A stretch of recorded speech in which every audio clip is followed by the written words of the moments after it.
कमळी मालिकेच्या येणाऱ्या भागामध्ये धमाकेदार असा ट्विस्ट येणार आहे. तर प्रेक्षकांनो, इथे आता कमळी किडनॅप झाल्यानंतर वाऱ्याच्या वेगाने सरू आता मुंबईमध्ये परत आलेली असते. पण ह्या वेळेला सरू आता जगापासून लपून राहत नाही, तर ती राजनच्या समोर येऊन खूप मोठ्या सत्याचा खुलासा करते. राजनला तिने जे काही सांगितलेलं असतं ते खोटं होतं असं म्हणत येणाऱ्या भागामध्ये सरूने राजनला सांगितलेलं असतं की कमळी हीच आपली मुलगी आहे. आणि सत्य समोर आल्यानंतर सरूने राजनची माफीसुद्धा मागितलेली असते. तर प्रेक्षकांनो, येणाऱ्या भागामध्ये कशा पद्धतीने या गोष्टी पुढे घडत जातात आपण सविस्तरपणे बघूया. तर प्रेक्षकांनो, आता कमळीची जी अवस्था निर्माण झालेली असते किंवा तिच्यावरती जी वेळ आलेली असते ना कुठेतरी त्याला जबाबदार सरूचं गप्प राहणं हे सुद्धा असतं. सरूला वाटत असतं की माझी मुलगी कमळी आहे हे जर कामिनीला कळलं तर ती माझ्या मुलीला जिवंत मारू शकते. पण इथे आता कामिनीला संपूर्ण सत्य माहिती आहे की कमळी ही राजनचीच मुलगी आहे. तसं पण इथे मुंबईला आल्यापासून कामिनी आणि रागिनी त्याचबरोबर अनिका ह्या तिघ्याजणी कमळीच्या जीवावरती उठल्यात. आणि इतकी वर्ष जे सत्य सरूने लपून ठेवलं आहे की कमळी ही राजनची आणि तिची मुलगी आहे, त्यामुळे इथे तिला वाटत असतं की ती तिच्या मुलीला प्रोटेक्ट करते. पण प्रेक्षकांनो, नियतीने इथे आता कमळीची आपल्या खऱ्या आजी आजोबांबरोबर आणि आपल्या वडिलांबरोबर भेट तर घालून दिलेलीच असते आणि हे सगळं सरूला माहितीसुद्धा आहे. तिला इथे आता हे मान्य असतं की कमळी ही अन्नपूर्णाची नात आहे, हे सत्य आहे. पण ती नात असल्याचं नाटक करते हे सुद्धा तिला मान्य झालेलं असतं. मग जर आता तुला आता तिने नाटक केलेलं मान्य झाले तर मग सत्य सांगितलं तर तुला काय अडचण आहे, बरोबर ना? जर सरूने येऊन योग्य वेळी तोंड उघडलं असतं आणि अन्नपूर्णाला सांगितलं असतं की कमळी हीच तुमची नात आहे, माझी आणि राजनची मुलगी आहे, तर कुठे बिघडलं असतं? तसंही इथे आता कामिनी कमळीच्या जीवावरती उठलेलीच आहे ना. मग सत्य माहिती नसताना ती जर अशीच वागते तर सत्य माहिती असल्यावर सुद्धा ती तशी वागत असली तर एका बाजूने राजनचा आणि अन्नपूर्णाचा कमळीला फुल सपोर्ट तर मिळेल. या गोष्टीचा विचार हा आता सरू करत नाही आणि ती सरळ आता संकट आल्यानंतर कमळीला लढ म्हणते आणि गावाकडं निघून जाते. आणि इथे आता कमळी कुठल्या इथे संकटांना सामोरं जाते प्रेक्षकांनो, ते आपण सगळ्यांनी बघितलंच. पण ह्या वेळेला कमळीला तिच्या आईच्या सपोर्टची अत्यंत गरज होती. पण इथे आता त्या गोष्टीकडे तिने अजिबात लक्ष दिलेलं नसतं.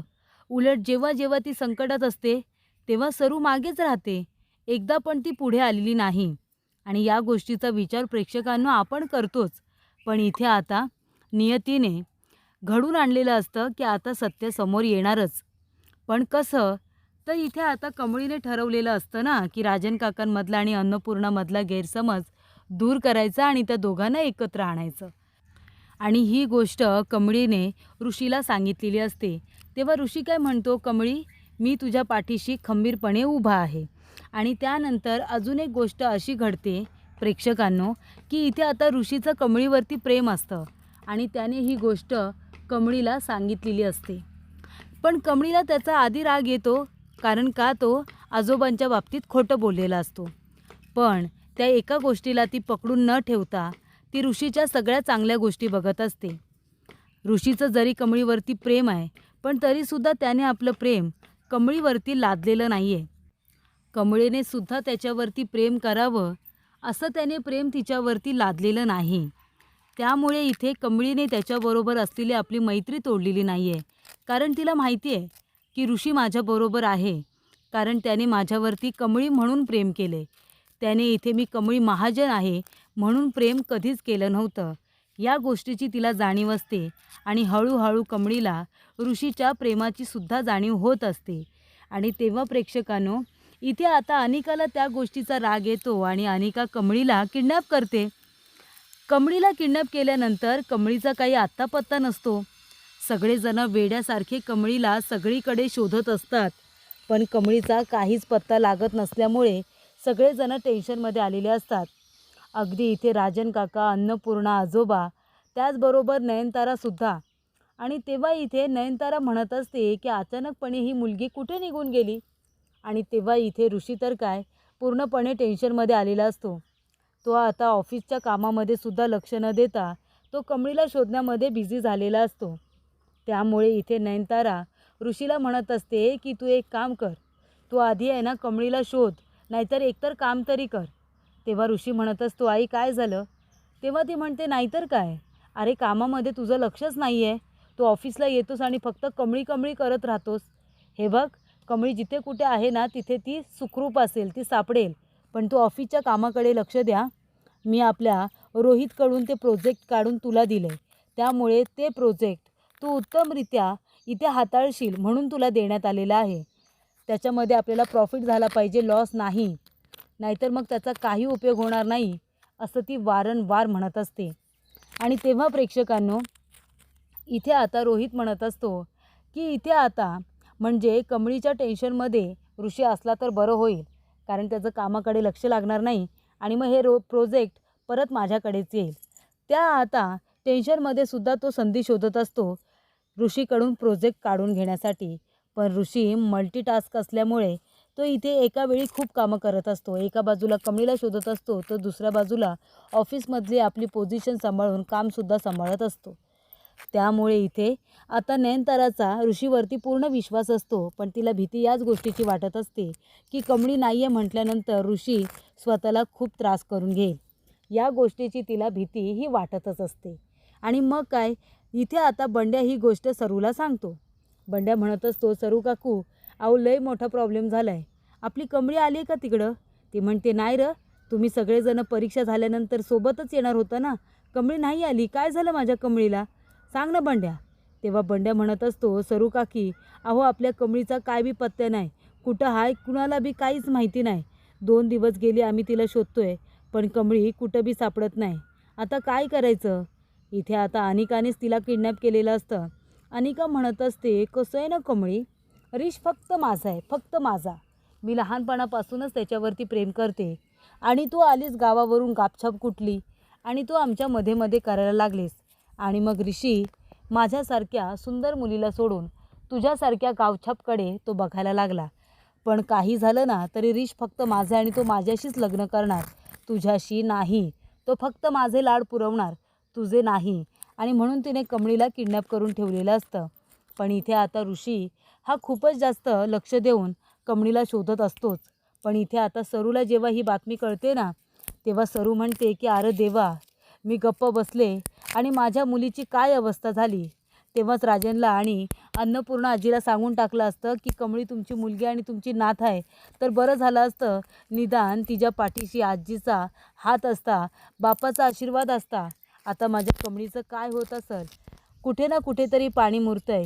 अनिका, कामिनी आणि रागिनी तिघींचाच हात आहे माझ्या इथे कमळीला किडनॅप करण्याचा. या गोष्टीचा तिला अंदाज आल्यामुळे सरू धावत पळत मुंबईला परत येते. मुंबईला परत आल्यानंतर ती आता नयनताराच्या घरी न जाता सगळ्यात आधी ती अन्नपूर्णा निवासमध्ये गेलेली असते. ती इथे राजन काकांना भेटायला गेलेली असते. राजन काकांना भेटायला जाताच जेव्हा ती त्यांच्या घराचा उंबरडा ओलांडते, तेव्हा सगळ्यांच्या पायाखालची जमीनच सरकते. इथे आता सरूला इतक्या वर्षानंतर समोर बघून सगळ्यांनाच खूप मोठा धक्का हा बसलेला असतो. तेव्हा राजन काका म्हणतात, सरू तू इथे, गौरू तू इथे काय करतेस? तेव्हा इथे सरू म्हणत असते, अवं आपली मुलगी कुठं आहे, कुठं आहे आपली मुलगी, आपली पोरगी कुठं आहे?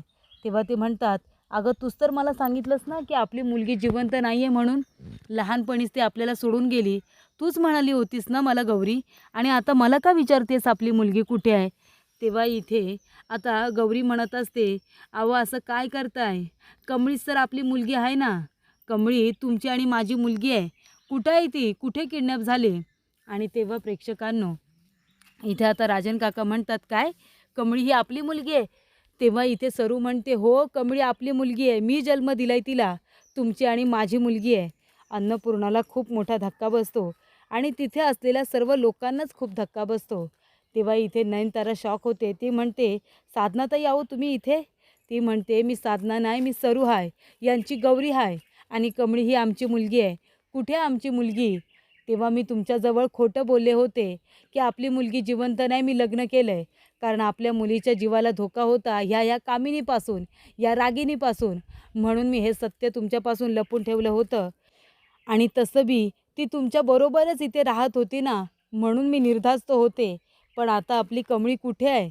तेव्हा अन्नपूर्णा म्हणते, गौरी तू खरं बोलतेस? कमळी ही माझी नात आहे, माझी मोठी नात. तेव्हा इथे गौरी म्हणते, हो हो, मी यांची शपथ घेऊन सांगते की कमळी हीच तुमची मोठी नात आहे.